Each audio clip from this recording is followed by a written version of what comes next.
misquoted or it was just fake news. I feel so bad for his family, in such that they won't see, his kids won't see him here as they grow up. I've got two little girls myself. They're 8 and 11.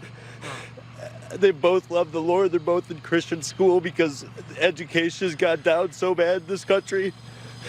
And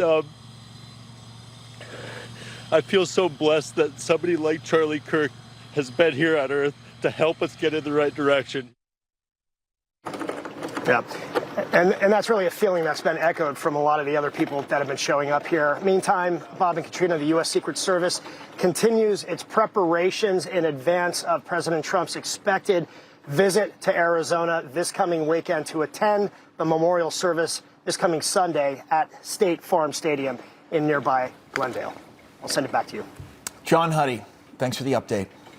For more on this, let's bring in former U.S. Attorney for the Northern District of Alabama, Newsmax legal analyst Jay Town, along with the former acting chief of the FBI's International Corruption Unit, Ren McEachran, and former FBI agent, former DOJ special agent in charge, and the author of A Cop's Con, One G-Man's Fight Against Jihad, Global Fraud, and the Cartels, Ken Strange. Gentlemen, welcome. Jay, I'm going to start with you here. I want to go to the potential charges that, of course, we're waiting for today against the suspect. Also, want to get your thoughts. We've been hearing the phrase again and again that Tyler Robinson is, quote, not cooperating with authorities. What could that mean? Yeah, I think we're going to see aggravated murder charge against Tyler Robinson, which is what in Alabama, for instance, is capital murder. They would not be able to announce they're going for or seeking the death penalty for at least 60 days. So don't expect that today. But aggravated murder is, first degree felony murder in every state in the country. It's the sort of carries the most penalty. And as far as why he's not cooperating, I don't know that matters that much. It seems from comments the FBI and law enforcement have made is that they have DNA on the towel that the firearm was wrapped in, the screwdriver next to the firearm. There's, I'm sure, scores of admissions to friends, family, in text messages, chat rooms. FBI has said they've deployed, and the other two gentlemen can talk about this, but Bureau has great tools, social media scraping software and other AI tools that can actually infiltrate those chats and pull those messages from the shooter. So I think there's a mountain of evidence that is continuing to pile up against Charlie Kirk's assassin. Ren, let's talk about Ren, let's talk about what Kash Patel said on Capitol Hill today. They're investigating more than 20 people on this Discord chat site that may have had some type of knowledge about the shooter before he took the shot, and then the confession here. What does that look like, investigating those people, potential charges for them? Yeah, I was pretty surprised when I heard the number 20, but this tells you how complicated these cases can be. Right now, they're going to be poring over the subpoena information they've got from Discord to figure out if anybody was a supporter or an accomplice and helped in this terrible assassination. That takes an amazing amount of resources and analysts working with agents, but also combining that with other social media and other looking at devices and images of his computers, and then bringing that all together to tell the picture is critical to narrate, what happened and also to understand intent. It's a lot of work, but the FBI is certainly really great at this kind of work and perfectly positioned to find those key insights that prosecutors can use.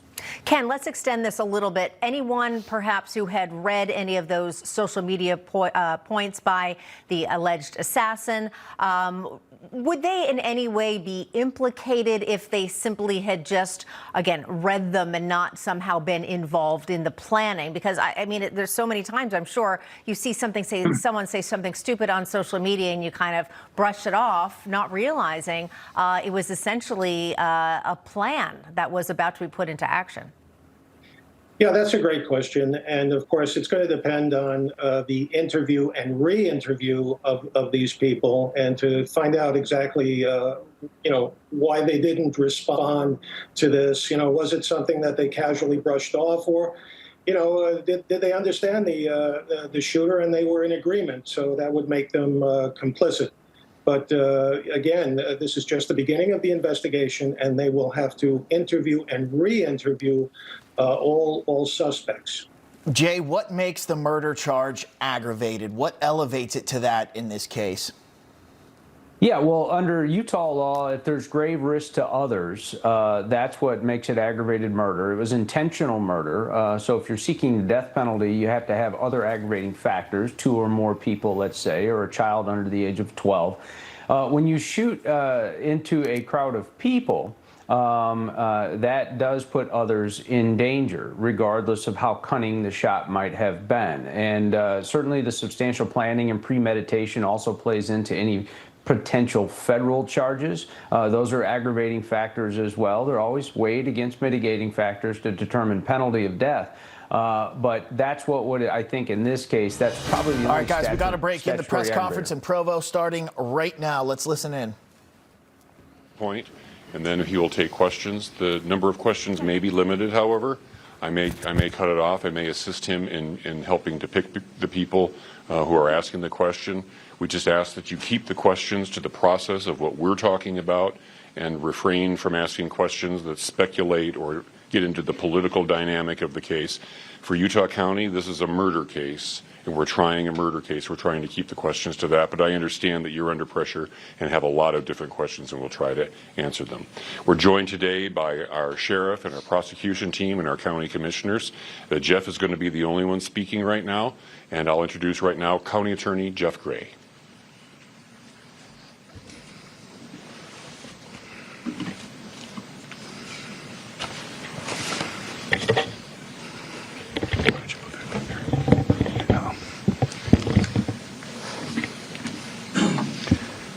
The murder of Charlie Kirk is an American tragedy. This trial will be in the court of the law, consistent with the Constitution, not the court of public opinion.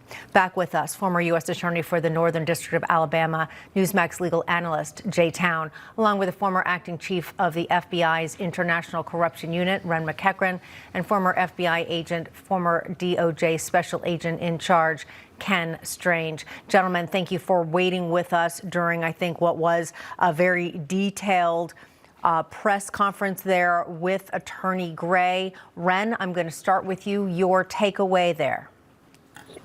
This is extraordinary, and there's so much to talk about here. But just those text messages tell us so much information and are so damaging. Talking about intent, talking about the parents, talking about this relationship with the roommate. This is really a bombshell press conference, and I wouldn't say that lightly. It's incredible the amount of work that was done. I know people are very impatient often at the beginning of these things, but you can see how much work has really been done to shore this case up. And that was an amazing amount of information, and it's very damaging, but it tells you just what a great job law enforcement did working with the prosecutors to get in this position. Jay, I want to get your take, and then also just personally to know that, his parents played a big role in this and helping track him down. The mom first saw his picture on TV, said that looks like my son, contacted her husband, and they began asking him questions, and it just didn't smell right. Your thoughts? Yeah, I agree that the text messages were especially damning. Those are admissions. One of the reporters asked if this was a confession. It's not a confession, but it is an admission. They did confess to the roommate, and that is his phone, that is his text messaging. And what also is important is there's very few defenses, I think, here that Robinson can mount. Insanity maybe is the only one that could possibly spare his life. The problem is that the evidence we have so far with the planning and the escape and the like, but also these text messages talking about how he's actually feeling sorry for himself because he isn't sure how he's going to explain how he lost the rifle to his father. The scope cost $2,000. Those are not the mark of someone with a mental disease or defect. That's the mark of a perfectly sane person who has planned and committed a heinous crime. So I think there's a lot of evidence here that works very much against Robinson. I've yet to hear any that doesn't. Excellent points there. Ken, the Attorney Gray did say that the judge will determine if those very detailed text messages that we're all referencing here amount to a confession. And I want to repeat also the extremely measured approach of Attorney Gray. And I don't know this, I'm not a lawyer, but my guess would be that he is doing this in a very measured way to make sure that perhaps there is no mistrial, that there cannot be any accusation that the suspect was presumed guilty before being presumed innocent. Of course, the reversal of our justice system. Your take on all of that? Yeah, no, they're playing it very close to the vest, very measured, as you said. They want to make sure that these charges stick. So they're going to protect their case. And I just noticed a little disconnect between his philosophy, and then they were talking about Kash Patel and his transparency. So I think that's something that registered with me. But I concur with my colleagues. And the other thing is, the other takeaway is the fact that this Mr. Robinson shows no remorse. He's more, like he said, he's more interested in his grandfather's weapon, and absolutely no remorse. It also seemed like he had built up a hatred towards Charlie Kirk and the whole MAGA movement, even making comments in that text thread that his father had turned full-blown MAGA since President Trump got back into office. Jay, I want to ask you again legally, you mentioned insanity or to something of that degree to avoid the death penalty in this, which we know the attorney there is going to seek out. Would that be the only way to avoid a death penalty sentencing here, to say, oh, he was crazy, but then you're saying with all the elaborate planning and the texting that there's no way that they could possibly do that or have success? Well, I don't know what I don't know what the defense, a successful defense, would even be. And keep in mind that insanity is pled about 4% of the time, and out of those times, 0.25% of the time it's successful. So it's almost never works. But the planning, the premeditation, the escape plan, hiding the weapon, running away, as Ken was saying, and I mentioned worrying about the lost rifle and the cost of the scope, it really is going to be very difficult. And even if the judge were to keep those text messages out, any mental health professional that comes in to say, yes, he was legally insane, those text messages then come in through cross-examination, because they would have to provide analysis of those confessions or admissions. So they're coming in. They're not staying out. And like we've been saying, no empathy whatsoever, no remorse. This is an evil character. All right, gentlemen, we appreciate you sticking around through that big news today. The attorney there in Utah County seeking the death penalty for Tyler Robinson. We appreciate you. Thank you. Thanks. And for more on this, let's bring in Trump Advisory Board member Jason Meister, along with host of the Jennifer Kelly Show. Both here on set, Jennifer Kelly. Jason, I'm going to start with you. The whole narrative that this guy was on the right, I know that had been portrayed in mainstream media, clearly had just been blown wide open by the attorney in Utah County. It's actually shocking that this is what's happening in this country. I mean, I was looking at a stat today that 8% of Democrats actually know that the killer, that the murderer of Charlie Kirk, was a liberal. So that means that 92% of Democrats are living in an alternate universe and think that the shooter, that Charlie Kirk shooter, was a Republican or a white supremacist or a fascist or a Nazi, which is the narrative that's been pushed over the last decade by the media, who I believe is fully responsible for putting a bullet in Charlie Kirk's neck.